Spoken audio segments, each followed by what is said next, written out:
The United States of America has been a symbol of freedom to the world for over 200 years. People in America have the freedom to do things like vote for their leaders, own their own businesses, and choose where they attend church. Many people moved to America for a better life. More people came to America from other countries than at any other time in the country's history in the late 1800s and early 1900s. Over 20 million immigrants entered America through Ellis Island between 1892 and 1954. Ellis Island saw over 1 million people a year during its peak time. Ellis Island is located outside of New York City, right next to where the Statue of Liberty stands today. The island was called Oyster Island by early settlers in the area in the 1700s, then later Gibbet Island. A man from New York named Samuel Ellis then bought the island and named it after himself. The state of New York bought the island from the Ellis family in 19,808. Fort Gibson was built on the island to store ammunition during the War of 1812. Immigrants entered New York through a place called Castle Garden in the 1800s. More immigrants were soon coming to America than Castle Garden could handle. The government needed a new way and place to process the immigrants. The United States government chose Ellis Island as the site for the new immigration station in 1990. The city of New York was also digging underground to make a subway system about this same time. The dirt and rock dug out for the subway was dumped in the water around Ellis Island.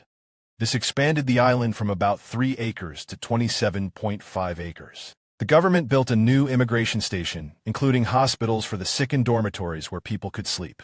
The Great Hall was 2 stories high. Most immigrants came through this main building. The first floor was a luggage check and ticket office. The second floor had a registry with a check-in area for immigrants. Immigrants were able to see the Statue of Liberty as the steamships they were on approached New York and Ellis Island. The statue was a gift to the United States from France in 1985. Many immigrants were brought to tears when they spotted the statue. They were hopeful about their new life. The words inscribed on the statue say that America was willing to accept people who were outcasts in other countries. People from many different backgrounds came to the United States. The government worried the new arrivals would bring diseases to the country. Passengers were given medical examinations while still on the ships. They also received vaccinations to make sure they would not get sick. Not all immigrants who came to America went through Ellis Island. Immigrants with money were often taken right off their ships into New York.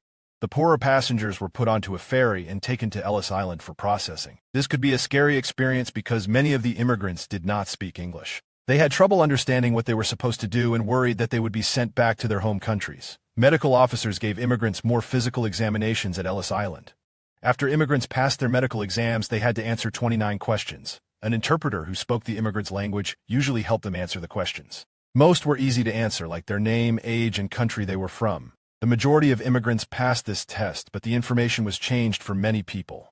For example, some names were changed if they were too difficult for the workers to say or spell.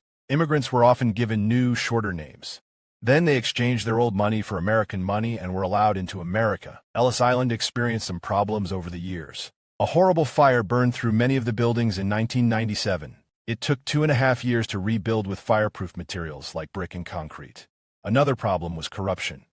Some workers let immigrants skip the rules in exchange for money. This decreased after President Theodore Roosevelt ordered this to stop in 1901.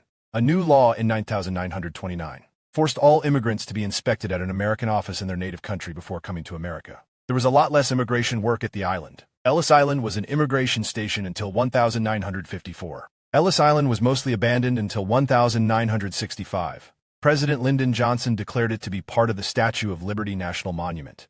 This made it a historical site that could be used as a tourist attraction.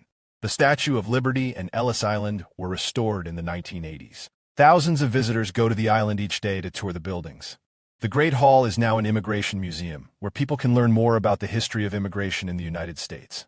A monument called the Wall of Honor is located outside the Great Hall. The names of over 700 immigrants are listed on the wall, representing people from all over the world.